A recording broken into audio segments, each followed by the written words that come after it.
അവരുടെ വീട് എവിടെയാണ്, സ്ഥലം എവിടെയാണ്, ആധാരം എവിടെയാണ്, സർട്ടിഫിക്കറ്റ്സ് എവിടെയാണ് ഒന്നും അറിയാതെ ഒരു പ്രദേശം മുഴുവൻ അങ്ങോട്ട് ഇല്ലാതായി പോയേക്കുക എന്നൊരവസ്ഥ. ഈ ദുരിതാശ്വാസവും അത് കഴിഞ്ഞ് പുനരധിവാസവും ചെയ്യണം, അത് ചെയ്യേണ്ടതല്ല. പക്ഷെ അതിനേക്കാൾ ഇമ്പോർട്ടൻ്റ് ആയിട്ടുള്ള ഒരു കാര്യമുണ്ട്. അതെന്താണ്? ഇനി ഒരു സ്ഥലത്തും ഇത് ആവർത്തിക്കാതിരിക്കാനുള്ള നടപടി എടുക്കണം. അതിനെക്കുറിച്ച് നമ്മൾ ആരും മിണ്ടില്ല. ഇവിടെ പുനരധിവാസം നടക്കും എന്നുള്ള കാര്യത്തിൽ എനിക്കൊരു വിശ്വാസവുമില്ല. നാളെ വന്നിട്ട് പറയാണ് നിങ്ങൾ മറ്റേ ഇവിടുത്തെ പൗരനല്ല എന്ന് പറഞ്ഞ് എങ്ങനെ പ്രൂവ് ചെയ്യുന്നത്? ശരിക്കും പറഞ്ഞാൽ അവർ ഡ്യൂപ്ലിക്കേറ്റ് എടുക്കാം. അവർ പഠിച്ചിരുന്ന സ്ഥാപനത്തിൽ നിന്നോ ബാക്കിയുള്ള സ്ഥലങ്ങളിൽ ഡ്യൂപ്ലിക്കേറ്റ് എടുക്കാം. നമ്മളിവിടെ ആ ഡ്യൂപ്ലിക്കേറ്റ് എടുക്കാൻ നടക്കണമെന്നുണ്ടെങ്കിൽ എത്ര നാളെ നടക്കേണ്ടി വരും? സാർ, ഇന്നലെ ഈ ദുരന്തമുണ്ടായ ഭൂമിയിൽ പുനരധിവാസം ഒരു വലിയ വിഷയം തന്നെ ആയിരിക്കില്ലേ? കാര്യം തരിശു ഭൂമിയായി കഴിഞ്ഞു അവിടെ ഭാഗം. പേരൊന്നും എനിക്ക് ഓർമ്മയില്ല.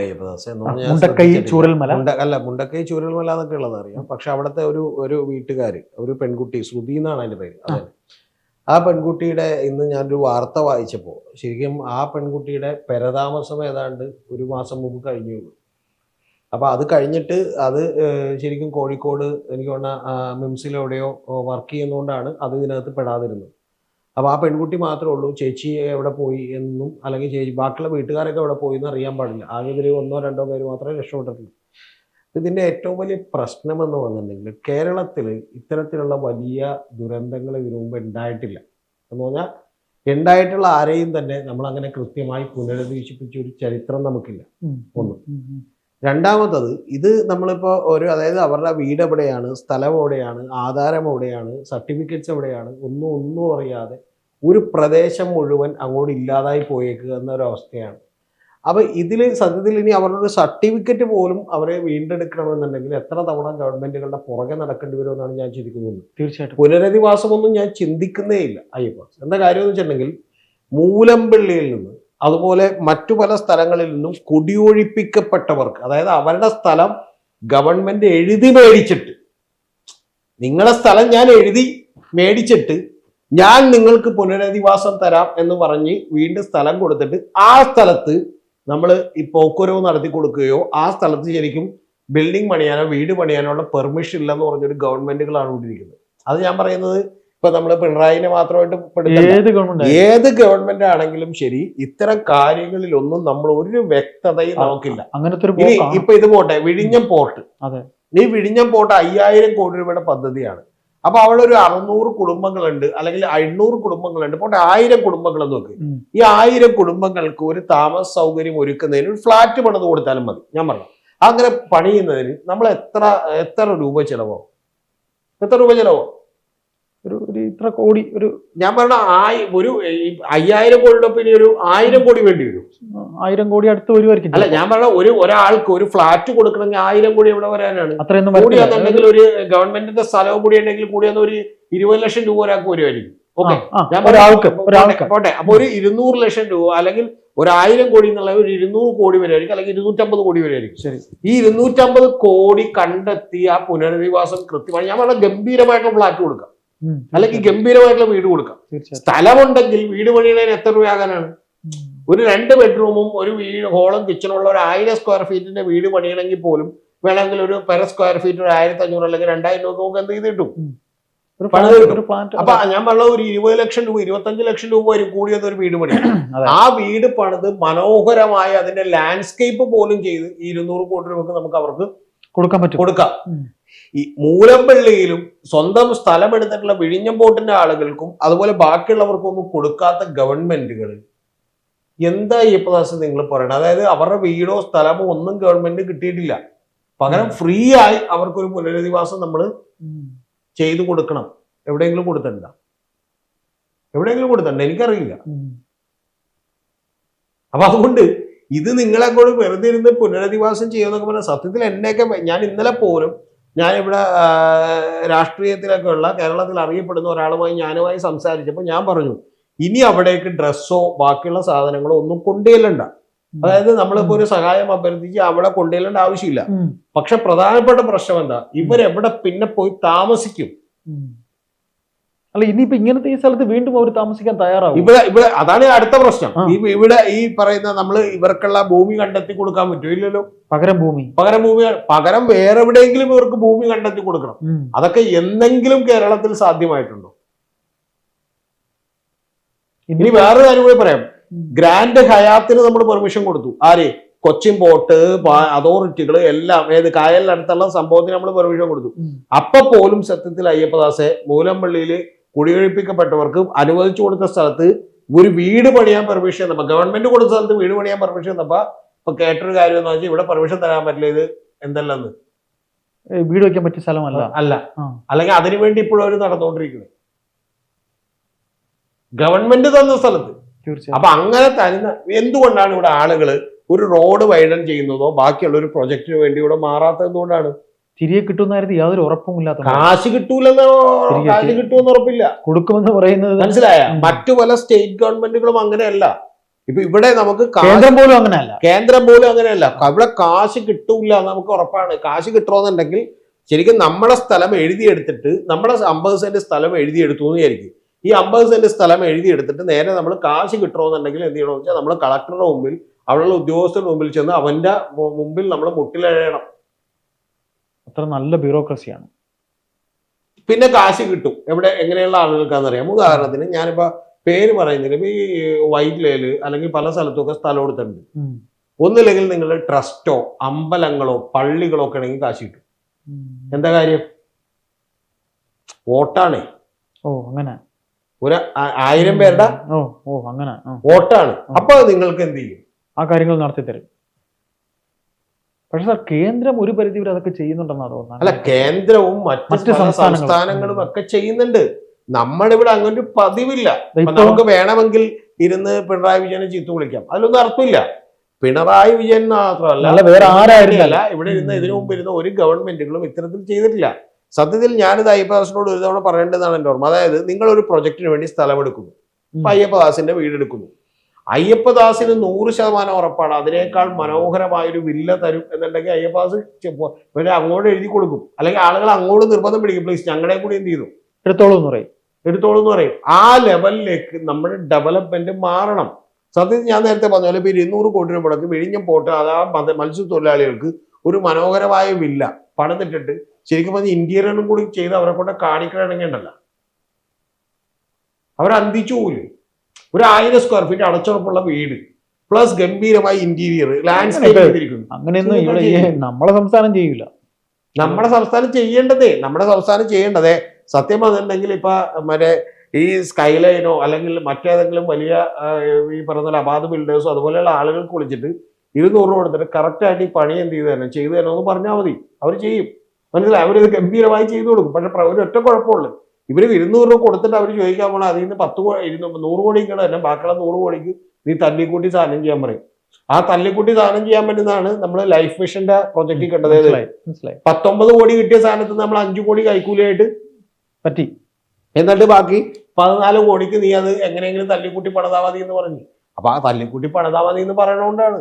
അല്ലാതെ നമ്മൾ കൃത്യമായും നമ്മുടെ റേറ്റ് ആ റേറ്റിനേക്കാൾ കുറച്ച് കൊടുത്താൽ പോലും ഞാൻ പറയുന്നത് സത്യത്തിൽ നമ്മുടെ ഇവിടെയുള്ള ബിൽഡേഴ്സ് അതിമനോഹരമായി പണി ചെയ്യും. സാർ ഇപ്പോൾ ഈ ദുരന്ത ഭൂമിയിൽ വന്ന DYFI നേതാക്കൾ പറഞ്ഞിരിക്കുന്നു അവർ 25 വീട് വരെ വെച്ചു കൊടുക്കുമെന്നാണ് പറയുന്നത് പ്രതിവാസത്തിൽ. നേരത്തെ ഒരു തവണയിലെ എനിക്ക് പറഞ്ഞ കോൺഗ്രസ് ആയിട്ട് 1000 വീട് പണിത് കൊടുക്കുമെന്ന് പറഞ്ഞു. എന്തായെന്ന് എനിക്കറിയാൻ പാടില്ല. ഇനി ഈ DYFIക്കാരൊക്കെ സമ്മതിക്കണോട്ടെ, കാരണം എന്ന് വെച്ചിട്ടുണ്ടെങ്കിൽ അവിടെ ചങ്ക് പറിച്ച് പണിയെടുക്കുന്ന DYFIക്കാർക്ക് അഭിനന്ദനങ്ങളിലൊക്കെ പറഞ്ഞ് പോസ്റ്റ് ഇട്ടുകൊണ്ടിരിക്കുന്നത്. നമ്മുടെ 2 കാര്യങ്ങളുണ്ട് ഇതിന്റെ പിന്നിൽ എന്താ സംഭവിക്കാൻ പോണെന്ന് വെച്ചാൽ, ഒന്ന് ഇപ്പൊ ഇതിൽ അഫക്റ്റഡ് ആയിട്ടുള്ള ആളുകളെ സംബന്ധിച്ചിടത്തോളം നമ്മൾ എന്തെങ്കിലും പേയ്മെന്റ് കൊടുത്തുകൊണ്ട് ഈ പ്രശ്നം ഒതുക്കും. ഞാനൊരു കാര്യം കൂടി പേഴ്സണോട് പറയാം. എന്റെ പേഴ്സണൽ വിശ്വാസം എന്താ വെച്ചാൽ ഈ ദുരിതാശ്വാസവും അത് കഴിഞ്ഞ് പുനരധിവാസവും ചെയ്യണം, അത് ചെയ്യേണ്ടതല്ല. പക്ഷെ അതിനേക്കാൾ ഇമ്പോർട്ടന്റ് ആയിട്ടുള്ള ഒരു കാര്യമുണ്ട്. അതെന്താണ്? ഇനി ഒരു സ്ഥലത്തും ഇത് ആവർത്തിക്കാതിരിക്കാനുള്ള നടപടി എടുക്കണം. അതിനെക്കുറിച്ച് നമ്മൾ ആരും മിണ്ടില്ല. നമ്മളിപ്പോ ശരിക്കും പറഞ്ഞാൽ കുറെ ഡ്രസ്സുകള് സാധനങ്ങള് ബാക്കിയുള്ളതായിട്ട് നമ്മൾ അങ്ങോട്ട് പോകുന്നു, എന്നിട്ട് അവിടെ ചെന്ന് എന്ത് ചെയ്യുന്നു, ഇതെല്ലാം കൊടുത്ത് അവിടെ നിന്ന് ഫോട്ടോ എടുക്കുന്നു. അല്ലാതെ നമ്മൾ പോരില്ല, മനസ്സിലായി, അവിടെ ചെന്ന് ഫോട്ടോ എടുക്കും. ഇപ്പൊ തന്നെ ഈ കഴിഞ്ഞ ദിവസങ്ങളിൽ തന്നെ 10,001 രൂപ ആരൊക്കെയോ കൊണ്ട് കളക്ടർക്ക് കൊടുത്തിട്ട് അതിന്റെ ഫോട്ടോ എവിടെയെന്നോ എന്ത് ചെയ്തിട്ടുണ്ട്. കളക്ടർ കിട്ടിയില്ലെങ്കിൽ തഹസിൽദാരെയോ വില്ലേജ് ഓഫീസറെയോ വിളിച്ചിട്ട് എടുപ്പിക്കുകയാണ്. തീർച്ചയായിട്ടും. പിന്നെ അവിടെ പോയേക്കണ തുണികളിൽ ഏതാണ്ട് 30-40% തുണികൾ ശരിക്കും പഴയ തുണികളാണ്. അതായത് വീട്ടിൽ വെറുതെ ഇരുന്ന തുണികൾ എടുത്ത് കൊടുത്തുവിട്ടേക്കണേണ്. മനസ്സിലായോ? അപ്പൊ ഇങ്ങനെയുള്ള പല അഭ്യാസ പ്രകടനങ്ങളും നടത്തി നമ്മുടെ സംസ്കാരം അങ്ങനെ തന്നെയാണ് കേട്ടോ. നമ്മൾ പലപ്പോഴും ഈ നന്മ മരങ്ങൾ എന്നൊക്കെ കേട്ടിട്ടുണ്ട്. അതെ. അപ്പൊ അത്തരത്തിലായാൽ നമുക്ക് ഭയങ്കര മൈലേജ് ആണെന്നാണ് നമ്മുടെ വിചാരം. സത്യത്തിൽ ഈ നന്മ മരങ്ങൾ എന്ന് പറഞ്ഞ് ഗവൺമെന്റ് അടക്കം പുകഴ്ത്തുമ്പോൾ ഒരു കാര്യം നിങ്ങൾ മനസ്സിലാക്കണം, ഗവൺമെന്റ് ചെയ്യാൻ കഴിവില്ലാത്തതുകൊണ്ടാണ് ഈ നന്മ മരങ്ങൾ ഇവിടെ ഉണ്ടാവുന്നത്. തീർച്ചയായിട്ടും അല്ലേ? അപ്പൊ അതൊന്നും നമ്മൾ ചർച്ച ചെയ്യരുത്. പകരം എന്ത് ചെയ്യണം, നമ്മളിങ്ങനെ ചെറിയ കാര്യങ്ങളിൽ പോകണം. അല്ല സാർ, ഇനി ഇങ്ങനെ ഒരു സംഭവം ഉണ്ടാകാതിരിക്കണം എന്നൊരു ചിന്ത ഇതുവരെ ഒരാളും പറയുന്നില്ല. ഇതുവരെ ഉണ്ടായത് എന്തുകൊണ്ടാണ്? പ്രതിപക്ഷം പറയുന്നുണ്ടോ? ആരും പറയുന്നില്ല. BJP പറയുന്നുണ്ട്. നമ്മളിവിടെ എന്തെല്ലാം കാര്യങ്ങൾ മറ്റേ ആരെങ്കിലും പറയുന്നു? ആരും, ഒരു രാഷ്ട്രീയ പാർട്ടിയും എന്തുകൊണ്ട് ഇതിന്റെയൊക്കെ സോഷ്യൽ മീഡിയയിൽ പറയുന്നതല്ലാതെ പ്രമുഖരായിട്ടുള്ള ആരും തന്നെ ഇതിനെക്കുറിച്ച് ഒന്നും പറയുന്നില്ല. പ്രമുഖരായിട്ടുള്ള ആരും പറയില്ല. കാരണം പറഞ്ഞാൽ എന്താ കുഴപ്പമെന്ന് അറിയാമോ? പിന്നെ മീഡിയ അതെ, അല്ല, മീഡിയ പോലും നമുക്ക് സ്പേസ് കിട്ടില്ല. നിങ്ങളിപ്പോ ഒരു ചർച്ചയ്ക്ക് ടെലിവിഷൻ മീഡിയയിൽ നിങ്ങൾ വിളിക്കുന്നു, നിങ്ങൾ എന്നിരുന്ന് ഈ സത്യങ്ങളൊക്കെ വിളിച്ചു പറഞ്ഞാൽ സ്പേസ് കിട്ടില്ല. കാരണം എന്താണ്? കാരണം ഈ പറയുന്ന മറ്റേ കോറി മാഫിയയുടെയും ഇതുപോലെ തുറന്നെടുക്കുന്നവന്റെയും ഒക്കെ പണം കൊണ്ടാണ് പരസ്യം കൊടുക്കുന്നത്. സിമ്പിൾ ലോജിക്കാണ്. അതുകൊണ്ട് അയ്യപ്പാസ് പറഞ്ഞ കാര്യത്തിലേക്ക് വന്നിട്ടുണ്ടെങ്കിൽ ഇവിടെ പുനരധിവാസം നടക്കും എന്നുള്ള കാര്യത്തിൽ എനിക്ക് ഒരു വിശ്വാസവുമില്ല. ഞാൻ ഒരു ശുഭാപ്തി വിശ്വാസിയാണ് സാധാരണ, പക്ഷെ ഈ കാര്യത്തിൽ എനിക്ക് അത്രയും ഭീകരമായ ഒരു സംഗതി. കാരണം ഏതെങ്കിലും ഒരു എക്സാമ്പിൾ നിങ്ങൾ പറഞ്ഞ സത്യത്തിൽ ചെയ്യേണ്ടത് എന്താണെന്നറിയാമോ? സത്യത്തിൽ ഗവൺമെന്റ് അവിടെയുള്ള മുഴുവൻ ആളുകളുടെ, ഇപ്പൊ ഈ പറഞ്ഞ ഞാൻ ഈ നേരത്തെ പറഞ്ഞ സുധി എന്ന് പറഞ്ഞ ആ പാവം പിടിച്ച പെങ്കൊച്ച്, അതിനെ കല്യാണം കഴിക്കാൻ വേണ്ടിയിട്ട് അടുത്ത മാസം അതിന്റെ കല്യാണം തീരുമാനിച്ചിരുന്നു. ആ കല്യാണം കഴിക്കാൻ വേണ്ടിയിട്ട് ഏതാണ്ട് ഒരു 5 ലക്ഷം രൂപയും പിന്നെ ഏതാണ്ട് 15 പവനോ സ്വർണമോ എന്തോ കരുതി വെച്ചിരുന്നു എന്നാണ് പറയുന്നത്. ഇനിയിപ്പോ നമ്മുടെ നാട്ടിൽ ഇപ്പൊ എല്ലാരും വന്നിട്ട് അയ്യോ ഭയങ്കര സങ്കടമായി പോയി എന്നൊക്കെ പറയുക അല്ലാതെ മിക്കവാറും ആ പയ്യൻ ഇപ്പൊ തന്നെ എന്ത് ചെയ്തിട്ടുണ്ട്, സ്ഥലം വിട്ടിട്ടുണ്ടാവും ചിലപ്പോ, നമ്മുടെ നോർമൽ രീതി അനുസരിച്ച്. ഇനി അല്ല, ഈ പെൺകുട്ടിയുടെ കാര്യത്തിൽ ആരെങ്കിലും കൂടുതൽ സഹായം എത്തിക്കുകയാണെങ്കിൽ അതുകൊണ്ട് എന്ത് ചെയ്യും, അതിന്റെ ജീവിതമായി സംഭവിക്കും. ഇപ്പൊ കല്യാൺ ജ്വല്ലേഴ്സ് 5 കോടി രൂപ കൊടുത്തിട്ടുണ്ട്, യൂസഫ് അലി 5 കോടി രൂപ കൊടുത്തിട്ടുണ്ട്, ബാക്കിയുള്ളവർ ഈ പറയുന്ന പണം കൊടുത്തിട്ടുണ്ട്. സത്യത്തില് ഇവരെല്ലാവരും പണം കൊടുക്കേണ്ടത് എന്താ വെച്ചാൽ ഒരൊറ്റ കാര്യത്തിനാണ്. ഇപ്പൊ തൽക്കാലം അവരുടെ കാര്യങ്ങൾ എങ്ങനെയെങ്കിലും നടന്നു. പക്ഷെ അതിനേക്കാൾ വലിയൊരു കാര്യം പുനരധിവാസം എന്ന് പറയുന്നത് കേരളം കാണാൻ പോകുന്ന ഏറ്റവും വലിയ പ്രശ്നമാണ്, ഏറ്റവും വലിയ ടാസ്കാണ്. ആ ടാസ്കിൽ എന്ത് ചെയ്യാം? ഞാനിത് ഇന്നലെ വേറൊരാളോട് സംസാരിച്ചാണ്. അപ്പൊ എന്നോട് പറഞ്ഞു, നമുക്ക് വിദേശത്ത് നിന്ന് ഒരാൾ വിളിച്ച് പണം തരാന്ന് പറഞ്ഞിട്ടുണ്ട്, എന്നെ ഏൽപ്പിക്കാന്നാണോ പറഞ്ഞാൽ രേഷ് എന്ത് ചെയ്യണം എന്ന് ചോദിച്ചു. ഞാൻ പറഞ്ഞു, ഇതാണ് ചെയ്യേണ്ടത്.